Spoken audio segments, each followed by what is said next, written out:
Good morning, ladies and gentlemen. Thank you for taking time out and joining us for this exclusive webcast with culture champions from the #1 World's Best Workplace 2019, also a ranker in India's Best Workplaces IT and IT BPM, as well as India's Best Workplaces for Women 2019. We are connecting live from the Cisco campus in Bangalore, India, and over the next 60 minutes, I am going to be in conversation with three key people who believe and are also at the forefront of driving an inclusive and collaborate workplace environment at Cisco. Joining us in the very first of our webinar series to understand how inclusive cultures build high-performance team, we have here with us today Anupam Trehan, People Leader, Cisco India and SARC, Suresh Nair, Head of Engineering, and Jharna V, Engineering Manager at Cisco. My name is Sandhya Ramesh. I lead the Diversity and Inclusion Practice at Great Place to Work Institute, India, and I will be the moderator for the discussion today. Thanks Anupam, Suresh and Jharna for taking time out and being with us today. Let's get started with a fundamental question. What is the meaning of an inclusive culture at Cisco? 2014, we kind of realized that at Cisco, we're extremely committed to having a diverse workforce. And when we speak about diverse workforce, we're talking about full spectrum diversity. So whether that is gender, race, ethnicity, orientation, beliefs, trends, etc., right? And we keep revisiting that to see what else that definition could expand. So we're fully committed to having a workforce that is fully diverse. We're also fully committed to having a workplace that is inclusive. And what we mean by that is this is a workplace where employees will feel respected, where they're welcomed, where they're accepted, where they're heard, and also where they are enabled, right? And that's how we define an inclusive culture at Cisco. And most of you all would know one of the businesses at Cisco is the collaboration business. Right. And so back in 2014, we realized that if we take our commitment towards a diverse workforce, our commitment to having an inclusive workplace, and combine that with our collaboration technologies that allows us to truly connect people anywhere, everywhere through all devices, then we truly amplify the value that diversity brings, both through inclusion as well as through collaboration. So that's been the journey that we've been on over the last few years at Cisco.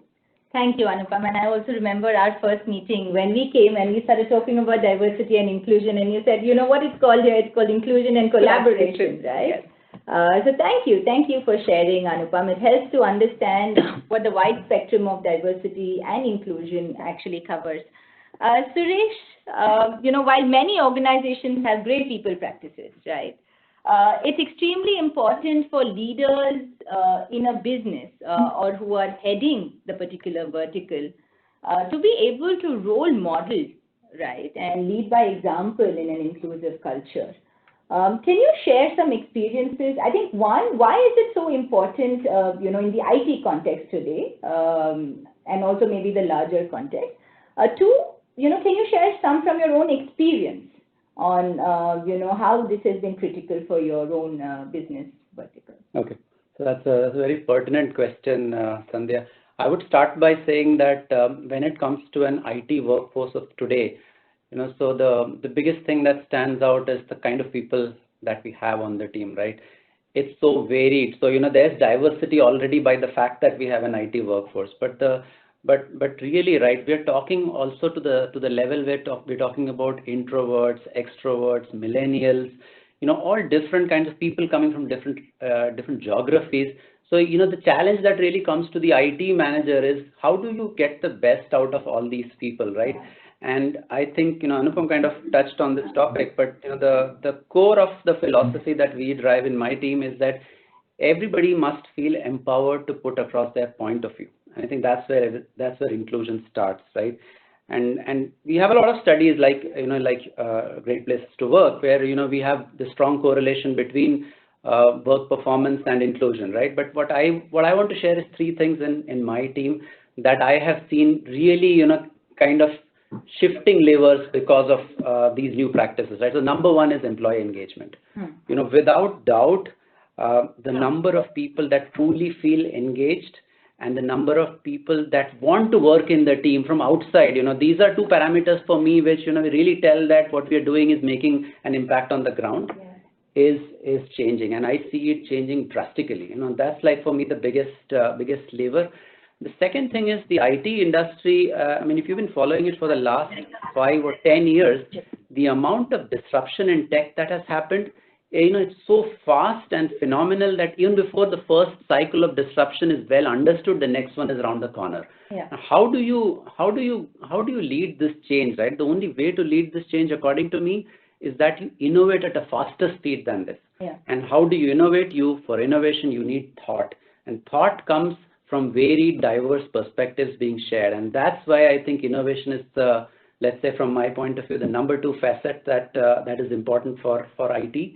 The third thing I would say is really building human capital, and here I would want to share an example in my team. So when we started this journey about 3 and 4 years ago, most of my teams were looking forward to their managers to tell them what to do. So this is like a command control organization where the manager dictates what is to be done, right? To where we are today in this journey, right, where we have transformed to a team where people are able to decide for themselves what are the right things to do, and the manager's role is transforming into the role of a coach. So this is like my personal experience, and when you make this kind of a transformation, what you really do is you bring leadership on the ground, right? So everybody acts like a leader and everybody feels empowered to make their decisions. I think that is true change, and this kind of change really catapults an IT organization into the future. That's what I would say. Absolutely, and I think there is a stark difference between a set of organizations who are trying to survive right now this change, and I think a set of organizations that thrive in this transformation, right? Thank you, Suresh, for sharing with us. Jarna, thank you also for taking time out and being here today. If we can understand a little bit about your own experience, right? We do understand that there was a time that you did take a break and returned to mainstream workforce again. One, if we can understand what were some apprehensions that you had before you really came on board. And once you did, now that I've at least had some conversations with Jarna and the team here to understand this has been a fairly successful stint post that. What were some enablers during this journey that helped you bring your full self to work? So Sandhya, just to add context to what you said, right? I did take a break. I was an alumni of Cisco, and then I took a short break to take care of my daughter. Post which I got rehired into Cisco through a diversity initiative called Project Athena. So when I was preparing to return to work, I had 3 fears. The first one was that how will I face my colleagues who have moved on, right? What will I feel when I see them? The second one was about how will I handle this additional stress at work, right? That was the second one. And the third one was that how will I stay relevant in the industry which has, changed since I was there. Yeah. So while I couldn't do anything about the first two, right, I just had to face them. But I thought a lot about the third one. How do I keep myself relevant? And while I was away, I did see what are my strengths, right? So one of my strengths I felt is that I am able to drive change. So then I reskilled myself accordingly, and that's how then I was comfortably landed this job. Coming to your second question, once I came back from the break, right, what was enabling me? So the role that I took on was, it was a transformational one, where I had to not only change the engineering practices, but I had to also change mindset. So at this time, it was very important to have active advocacy of the leadership and championship for the initiatives that I was driving, which Suresh provided. The second thing is that I was allowed to be myself. I don't conform to normal stereotypes of what a manager should be, right? And it was just helped me to bring my whole self at work and just be who I am. The third thing is because we have this inclusive environment, right? People feel safe to voice their opinions. So I could get so much better degree of input and collaboration that helps us to drive really good outcomes, Sandhya. Thank you. So Anupam, that brings me back to you. Yeah. So this inclusive culture, and every time I hear about it, I'm quite intrigued. Is this something that an organization can only build through explicit people practices, or is there something that is inherent to the type of people you also hire and bring on board? So if some of you are history buffs, you all will realize that the organization Cisco started because two people in Stanford wanted to connect with each other, right? So the fundament base of our organization has always been about connections. And when you talk about connections, those connections cannot be exclusive or they cannot be limited, right? And so I think right from when we were formed, the culture of our organization has always been one about connections, has always been one about caring, giving, and about being around inclusion. Now, having said that, that sounds very easy, right? But how do you actually take that? Because we're today over 70,000 people across 130 countries, right? So how do you kind of take that across? And I think it ties back into what is the fundamental principles of the organization. And one of the fundamental principles of our organization is taking difference to heart, right? And so we talk about that. It's embedded in every practice that we do, right? It's also about culture. And as much as we speak about culture, all of us know that culture is something that we all experience. And one of the things that we keep doing is, so we have a monthly platform which connects the executive leadership team, which is essentially Chuck Robbins, who's our CEO, and his leadership team, with all employees globally. It's called the Cisco Beat. And in that 1 hour, we always speak about the business, but there's always a segment about culture. And that could be around our focus around inclusion. It could be our focus around community relations. It could be around our focus on giving back. But we always speak about our culture. The other significant shift that we've been through on a journey from in our organization is many years back, for example, when I joined Cisco, we had something called as the employee value proposition, right? Which was what is it that organizations offer to employees. And then back in around 2012, we shifted and we kind of revived that, and we kind of shifted to what we call as the people deal. And the people deal for us is a two-way street. It's not just what the organization does for the employee, but it's also what the employee does for the organization. And the people deal for us is actually based on 3 basic tenets, which is connect everything, no surprises there, innovate everywhere, and benefit everyone. So if you actually see, one of the fundamentals of our people deal is all around diversity, is all around inclusion and those connections. And over the years, we've now been on another journey where today, if you ask anybody at Cisco to define the culture, or even to define the expectations that we have from each one of us as leaders or as employees, the word that everybody would use is conscious. And what we mean by that is that individually, as leaders, as teams, and as an organization, we're trying to build a culture where everybody is very conscious and is aware about how our thoughts, our actions, our decisions impact not just our teams and our employees, but also our business and our customers, but also the communities that we're a part of.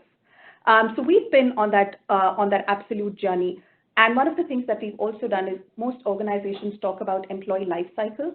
For us, we looked at key moments that matter for employees when they are in an organization. And we've tried to see how is it that we can enable and empower our employees to continue to bring their best.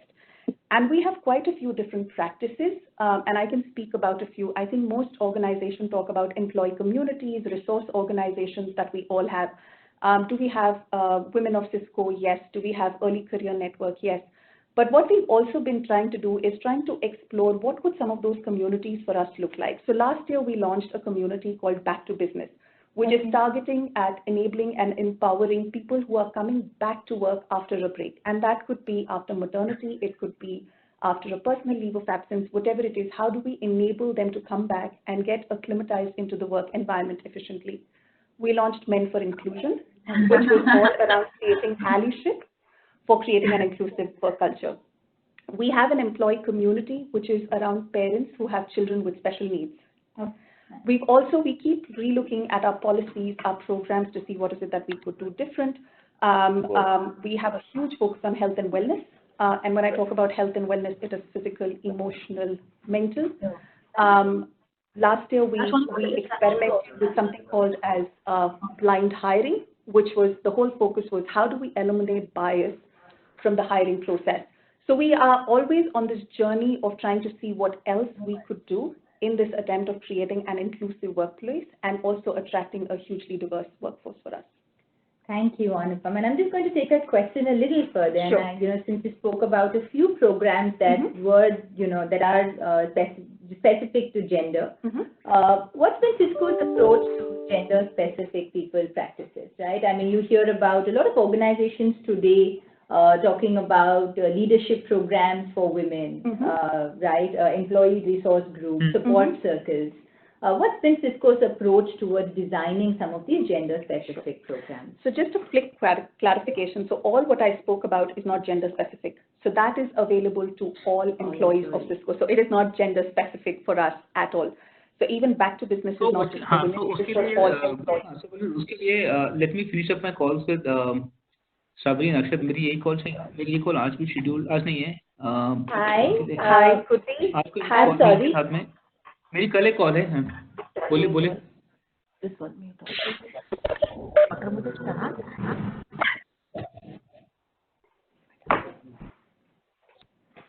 Yes, sorry about that. No, Anupam. Please go ahead. So I think as an organization for us, what is the fundament? And I would say this isn't just true for us at Cisco. I think this is true for most organizations. When we have employees, what is it that we really want? We want our employees to bring their best, be at their best every day, each day. And so what that means for us when we talk about people practices or programs or leadership development or policies, whatever that may look like, how do we enable our employees? So what that could also mean is that sometimes you may have specific needs for certain populations, and sometimes it's just something that all employees need. So at Cisco, we try to balance what that could look like for us across our entire employee population. So do we have some programs that are targeted towards, let's say, women, or towards, let's say, early in career, or let's say towards a certain section of our population? Yes. But do we have a much larger platform that's open and available to all employees? Yes. For example, flexible working is for all employees. The EROs are for all employees. Most of our training programs are for all employees. We do not distinguish based on that. Thank you. So if I had to just summarize, what you shared, one, you have a great set of people practices that takes into consideration, the life cycle, the real life cycle that all employees go through, irrespective of gender. However, you do recognize the uniqueness that, that comes with, specific groups. It could be gender, could be parents, could be, differently abled, right? And if there is a need for some customized programs, you do customize. Absolutely. Absolutely. Great. Thanks for sharing, Anupam. Suresh, so you know, coming back to the question that, we were at, as an institute, like you rightly mentioned, we also study organizations, and for years now we've been studying the correlation between high trust and high performance, right? If we really had to ask you, what has been an outcome of creating an inclusive workplace within your business? How would you define the outcome? Okay, I would say actually there's not one outcome. There has been outcomes which are panning across my team in terms of culture, and that outcomes also which are actually now seeping into other organizations which are kind of looking at us and learning. So there have been, I would say there are many, but it's interesting you ask this now, because last month actually we created a very important product in our portfolio called the NCS 1004. And this product won, what is the most prestigious engineering award in Cisco. It's called the Pioneer Award, and this particular award was the Internet Impact Award that we won. Yeah. And it kind of recognizes multiple things. It recognizes that we built a great product, great innovation, much ahead of competition, and the fact that our customers already like it. So, in fact, the reason for us winning was that our customers came back to our senior management, and there was an instance that a customer took a picture of our product and sent it to one of our senior executives, and this is the best product you've delivered to me, right?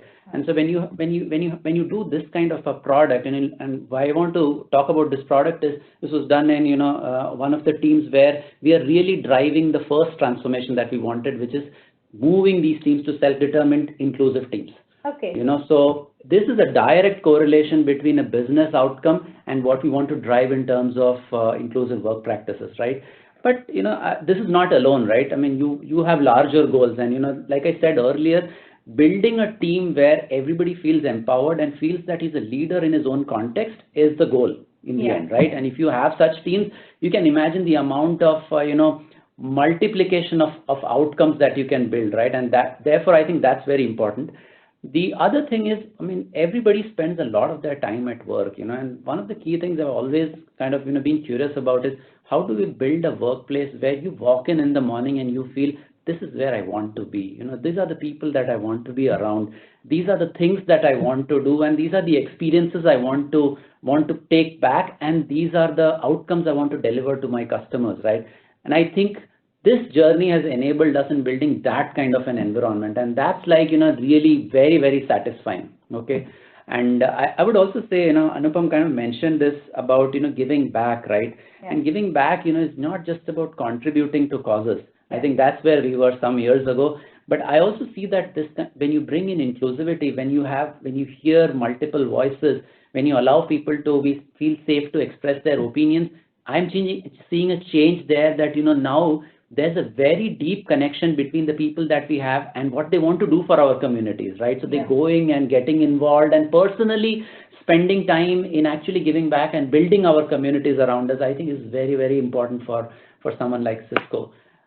One other side effect I would say is that we've been able to very well integrate remote workforces, right? So when you include people and you make them feel heard, a set of people which may not be in the room or in the geography that you're working with feel also empowered to, contribute more. And, just imagine the amount of, the multiplier effect you can have if people like these also start contributing. So I would kind of sum up it as like this for business outcomes.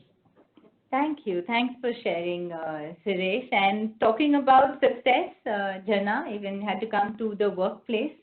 What do you think, are the three key drivers for the success of any employee?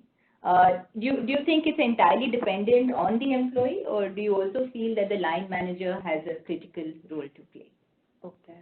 So Sandhya, to answer your question, right, as Suresh and Anupam said, we have such a big diverse spectrum of people that we work with, right? So whether it's remote or whether they are local, whether they are millennials, post-millennials, or we have even people who are fathers of post-millennials, right? So there is an age diversity factor.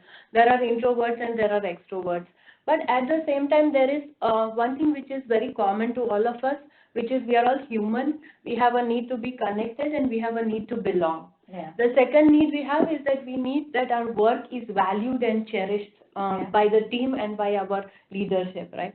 So I think that every individual has their own unique strengths, of course, but the line manager plays a very important role in fostering this sense of belonging and making sure that the people can play up to their strengths, and those strengths are kind of displayed for everybody so that people feel valued.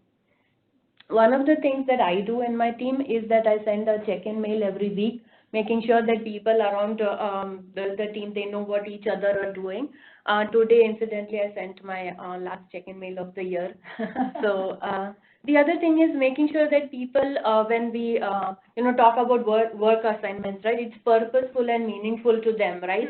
And it kind of again is complementary to what strengths they bring to the table. So I think this is a very important role that a line manager plays overall in the development of an individual. Yeah, so if I had to sum up a little bit of what you said, you're saying that yes, the line manager does have a critical role to play. One, in making the employees feel belonged to the workplace. Two, in driving more meaning to the work that the individual is doing. Exactly. And also being able to recognize the individual, right, for all the contributions that they make. Yeah. Thanks. If I'm allowed to add, right, so I'm also a line manager in my team, right? And I always feel that, while culture is what everybody experiences, the longevity of culture or building a culture is actually the first responsibility of the people that are leading teams. And, every time we interact with people, every time, we do a team discussion or a huddle discussion or even a small one-on-one, I think we're setting examples. So, so it's up to you, to set the right example or the wrong, right? And when you're on this kind of a journey, I think you have to be very conscious about the fact that whenever you do or say things, you're making sure that you are actually building on the culture that you want to create and that you're not endangering it. So the line manager's responsibility is very, very critical. Right. And Suresh, glad you also mentioned it, because at one level of leadership that, it seeps in, right? And this group of leaders understand the seriousness. How does this also, while I think one aspect you spoke about is role modeling. So managers, who work, in the next rounds where their, frontline managers would see you and then understand what are some implicit expectations, right, in terms of culture.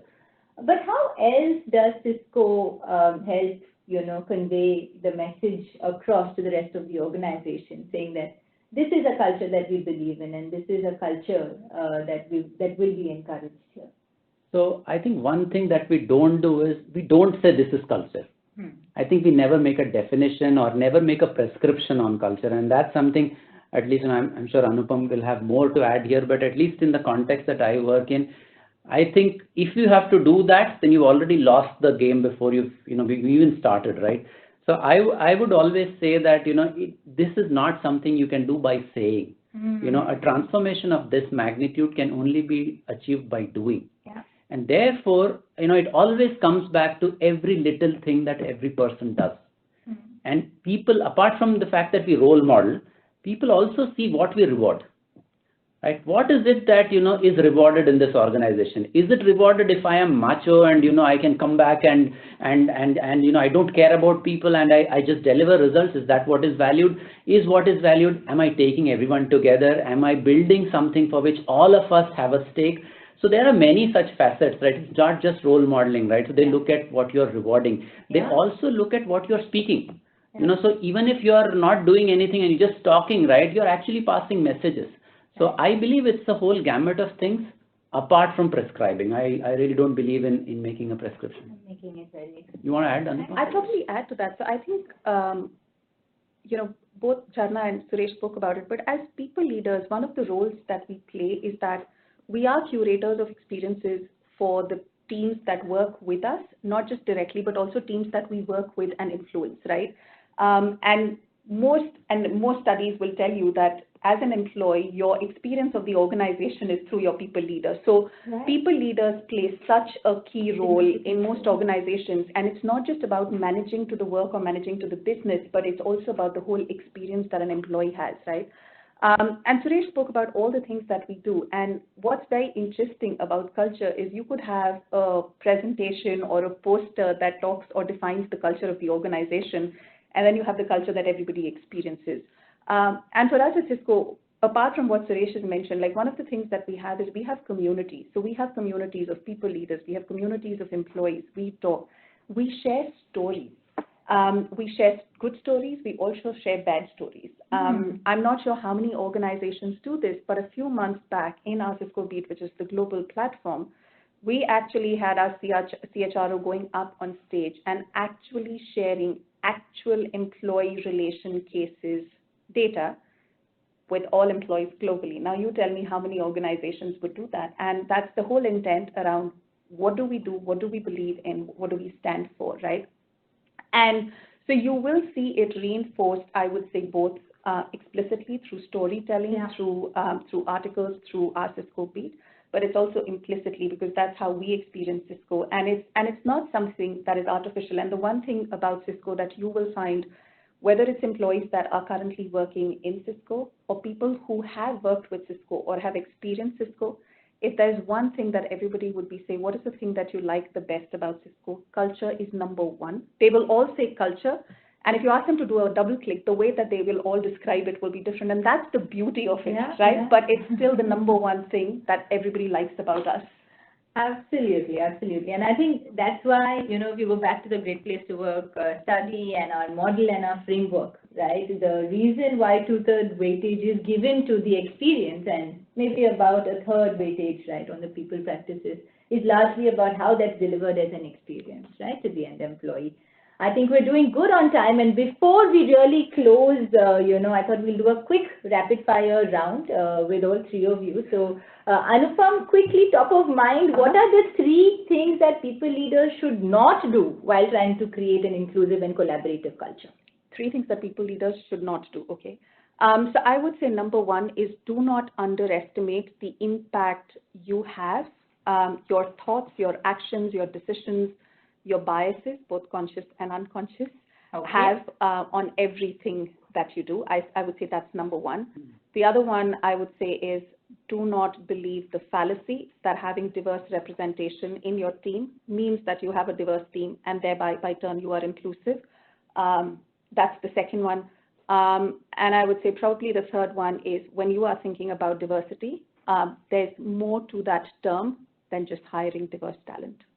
Thank you. Those would be my Thank three. you. You summed that up wonderfully. Suresh, what are the top 3 things that you feel your business would have missed out on if you did not have an inclusive workplace culture? I think we seriously missed on ideas. Yeah. I would have missed on a lot of fun, and we would have missed success. Thank you. Thanks for sharing. And Jarna, the last to you. What are the top 3 success factors for any individual, right, to be successful in their workplace? Okay. I'll say the first one is be yourself. The second one is always be eager to learn, and you can learn from anyone around you, not necessarily somebody is on top or something like that. And the third one is fear nothing. Yeah, so seize the opportunity. Absolutely. Great, okay. Thank you. I thought we'll also quickly look through the chats and see what are some questions that have come up, and maybe we can use the last 20 minutes on, on call trying to answer some of these questions. So there's a question from Pavitra Pai. Again, to all participants, if there are any questions, please post this on the chat and we'll pick it up for, for answers. Hello panelists, thank you for your insights on your initiatives for all employees. I am more interested to know from training perspective, what are the various kinds of trainings that are open to all employees versus what are customized for specific target audience? How is the Cisco philosophy of inclusion embedded in the training function? Sure. Would you like to take that one? So let's be, so I'm probably going to take a step back. And when you look at employees in a role, or let's say even if we talk about leadership role, the expectations from an employee are not different based on who you are. The expectations continue to remain the same, right? So when we look at investments in development for our employees, it is about investing in developing them for their current role as well as for future roles, right? Yeah. And so we have a variety of platforms, both in-person, online, virtual. We have pathways both around technical, functional leadership that is open to all employees. So we actually use Degreed as a platform for all our learning needs across our entire employee organization, where people just sign up and can take a part on that. Now, where specifically we've kind of invested, if you ask in the area of inclusion and diversity, for example, what would be some of the specific investments we've made there? I would say the whole piece around bias sensitization, right? And how that unconsciously or consciously creeps up on all of us, regardless of how aware we are, right? So we've made an investment in that. We did make an investment in leadership development for women, and we've got 2 programs called Jump and Dare. So those are the only other ones. Some of the other investments, which I wouldn't really classify as formal training investments, but this is where we're leveraging our employee resource organizations, is just around creating education and awareness. So for example, our Pride community holds what we call as the gender-bred sessions, which is to create awareness around the LGBTQ plus community. Similarly, we have our Disability Awareness Network, which always has sessions and programs to create awareness around how people with disabilities and how working life. So we have a lot of education and awareness that we do through our employee resource organizations as well. And then we have the whole formal training platform that we have. Okay. All right. So should we move on to the next question? Okay. How to ensure that the PMS system is successful and objectively driven, and how can we integrate managers into such systems? Okay. Do you want me to? All right. So at Cisco, we moved away from a formal performance management system, 7 years back.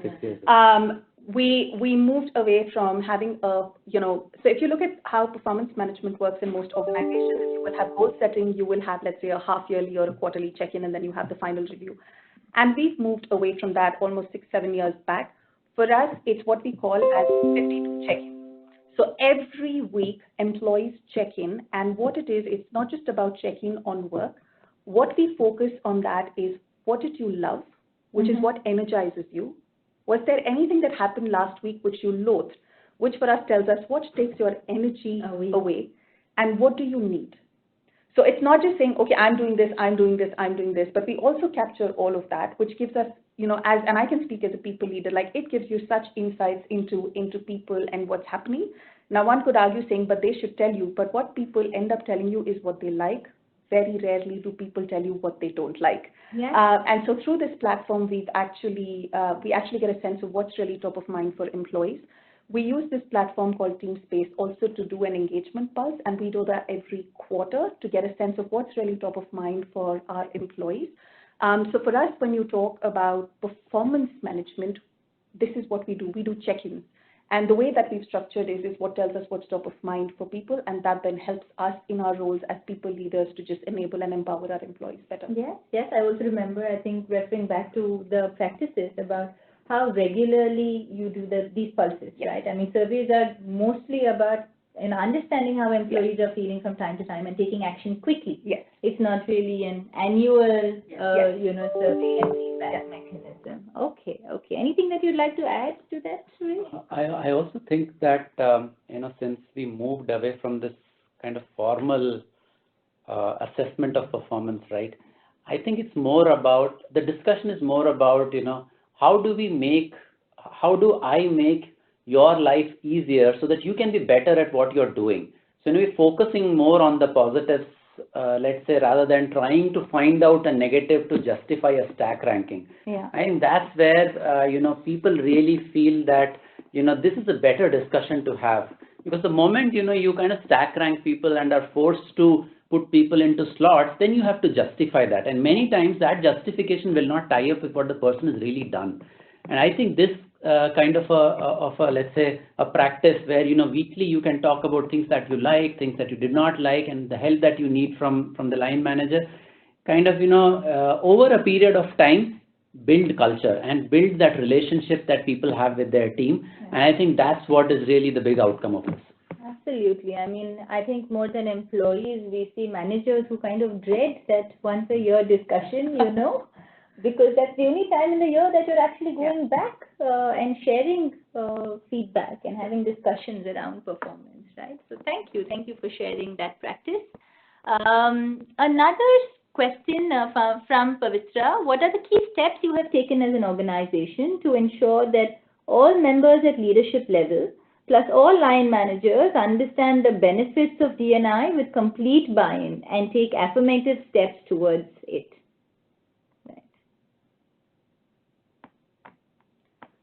So the thing is, so I would say this. So when you look at the word diversity today, or even if you look at the word inclusion today, it's like the latest buzzword, right? Everybody seems to be talking about it. Now, candidly, the topic around diversity and the topic around inclusion has been there as long as human beings have existed. Now, what ends up happening under diversity a lot of times is, for whatever reasons, we like sticking labels on people, and then we use those labels to define categories and then see what is it that we can do for those categories. Now, at Cisco, like I said, for us, we've been always committed to full spectrum diversity. For us, it is about the individual. It is not about the way that you look or your gender or whatever it is. And like Charna said, our encouragement to all our employees is to bring their whole true selves to work. And there is no one way you can do that. It comes through, one, the principles of the organization. You cannot have an organization speak about diversity and inclusion if it's not foundationally embedded into your principles as an organization. So that is number one. The other one is you have to be very conscious about what is the environment that you want to create, because a lot of organizations do very well in hiring diverse talent, but where a lot of us sometimes don't do as well is what after that, right? And so you have to be very, very conscious about what is the environment. And the environment is not just about people leaders. The environment is not about people practices. It's a combination of multiple things. You have to start to think about all of that holistically. And I think the other one is it's about experience, because that's how all of us experience organizations. That's about how all of us experience each other. And one of the things that we've also done differently at Cisco, which comes either through our engagement pulse or through what we hear from our employee resource communities, is how do we get better and better? And I cannot but help say this, but there's a huge role that data and analytics also help play in this space to also help guide you and let you know where is it that you could potentially do more. So I think it's not just about a single thing. So I'll give you an example. If you look at Cisco's executive leadership board today, which is all our leaders, we're almost 60% diverse, right? And across full spectrum diversity. If you look at our leadership team today, so we have something called as the multiplier pledge, where leaders can take a pledge to sponsor a diverse candidate. And please note I'm saying diverse because diversity could be anything. Right. And 58% of our leadership team has signed a diversity pledge, and our goal is to take that to 100%. So we're still on that path. It's not like we're completely there, and we're still on that journey, but it's a combination of everything that we're looking at to create that environment that makes our principles and our foundations come alive, and that's how our employees experience our culture. Yeah, and I'm also hearing a very different, very different terminologies and what do you say, an intention behind building diversity. Usually, you have leadership who are given diversity targets, yes, right, within their team. Whereas here, I think the positioning for leaders is, how can this be a little more meaningful, right? And how can this journey really begin with me being able to take time out and invest time and efforts in. So I'd like to add, Sandhya. When it comes to line managers, right? Normally, let's say the easy way out is to make a policy and put policemen to enforce the policy. Yeah. The first side effect of doing something like this is things like diversity fatigue and people thinking that it's become a quota system, and this inherent anger inside people builds that performance is not what this organization wants, right? And I think that's where we are different. We're not starting from there. So we are using data and analytics to make sure we are on the right path, right? We are not, for example, we don't have targets that you have to do this much of hiring and this have to be so many diverse, or you have to promote so many diverse people. But at the same time, we're not closing our eyes and saying we don't care who is hired, and so we have checks and balances, but that's not in the fashion of policing. It's more in the way, for example, Anupam mentioned blind hiring, right? Yeah. So blind hiring, it is a very new concept that we tried, and today in my team, we've actually at the stage where we've hired and these people are contributing. And yesterday, some of the managers sent me an email about the kind of impact that people have. One of the persons was saying that they contributed to a hackathon and completely able to bring a different idea about doing, the product in the way that we are doing, right? Yeah. These are exactly what we want. These are the diverse perspectives that we want in our team. So I think I still would always say it's more a matter of culture than policing. Thank you. Jen, you want to add something? Yes. So we talk about conscious culture, right? She talked about it, Anupam. So and she talked about our principles, right? So all of these principles play a very important role in bringing out this complete inclusive environment, right? So we have one thing called take difference to heart. There is take a bold step. So we have different 6 principles, and we have a initiative in Cisco. It's called Living Cisco. So what it does is that you kind of appreciate a person for the principle that he brings, he kind of embodies. Oh, wow. And every time that you pass this token to a person, you earn $1. Cisco donates $1 to charity, and it is the responsibility of that person to pass on that token. So these are all the things that will bring, that will just make people conscious of how you are bringing, true principles alive in your work, right? So I think that also contributes very deeply, though it cannot be measured, but it contributes. Absolutely. Thank you. Thanks for sharing that. And I think that also brings us to say that how mindful are we when we're actually designing even these practices? Just as what we are expecting as outcomes, right? Are we thinking through that in terms of the messages that it's sending across different audiences within the organization? All right.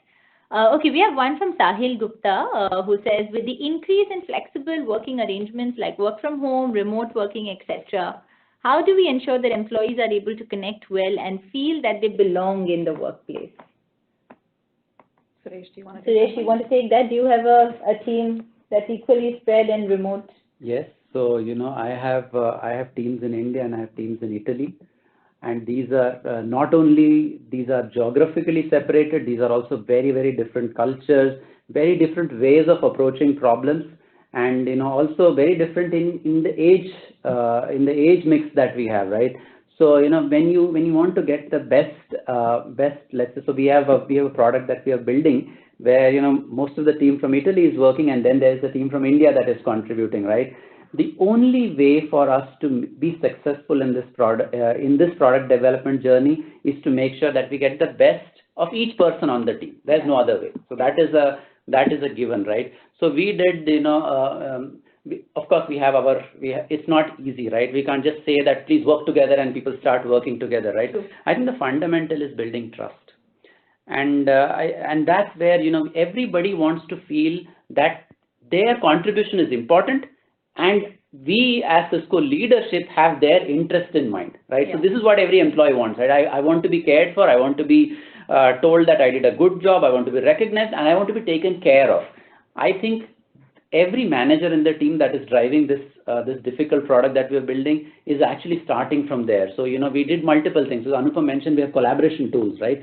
So we have a beautiful collaboration tool called Cisco WebEx Teams. Okay. So what it allows is, normally what would you do when you have feelings or you want to share some information? You write an email. I mean, you write an email, you actually don't kind of expect instantaneous. You sit in some corner, draft a mail, send it to the person, but you actually putting your emotion into the mail. The person reads it in a context and then prepares a reply. I think we are changing that discussion. We're trying to avoid emails, and we're more trying to have live discussions with people. And WebEx Teams is allowing us to do that live in real time, right? Yeah. And I have seen that has increased a lot of collaboration, especially the ability to immediately get responses, and also the feeling of I can just talk to you just like you're across the table, right? And the other thing that we try to do with my remote team is, so we have Cisco telepresence. Yeah. So Cisco telepresence allows us to have a discussion like we are having face-to-face meetings. And so every staff meeting that I have is always on telepresence. Yeah. There is no voice call without telepresence. So that it really gives them a feeling that I am into them. I'm not doing something while I'm talking to them, and I'm really, really interested in what they're talking about, right? I think these are the things which are kind of the pillars, but at the end of the day, I still tie it to this culture where we as a team believe that we are invested in each other's success. And one of the exercises that I want to share that we did with the team was when part of my Italy team was visiting here, we did an exercise where, we kind of very openly wrote post-it notes saying what I feel about you. And this is not easy for a team coming from Italy, right? They're not used to this kind of an interaction, right? Okay, I feel this about you. Can you do this for me? This is my need from you, right? And I asked all the leaders in the team to write it and just openly give it to the other one, right? And this discussion was one of the best discussions I've ever had with my leadership team. So I think these are all practices that build this kind of trust. Thank you. I think you spoke about two critical things. One, how are we choosing technology that allows us to have, a more personal interface? So are we actually choosing technological platforms today that, that are able to enabling us have those conversations and connect? And two, how can you, integrate these small practices every once in a while that makes the team feel a lot more connected? Yeah. And I'll probably just add to what Suresh said. So the reality of working today is that you will have a dispersed team. Yeah. We're no longer working in a very traditional manner where everybody would be in office, everybody will report to you. Like the way that we work, dynamic teams, dispersed teams has just become a reality. So I think it's also a bit of a mindset shift around I will speak when I see you to how I will speak regardless of where you are and who you report to. I think it's a bit of a mindset shift that is also required. And technology can help, but it is a mindset shift. There is a mindset shift as well. Okay. I think we're hitting maybe the last 3 minutes on the webinar. Should we do one more question? Would that be okay? And let's take this question. How do smaller organizations achieve what Cisco has achieved? So I would say start with the intent. I think it's easy to say I want a diverse workforce, but I would say start at the very beginning, which is what is your intent? What are you truly going after? Because once you can define that, then the rest becomes easy to do.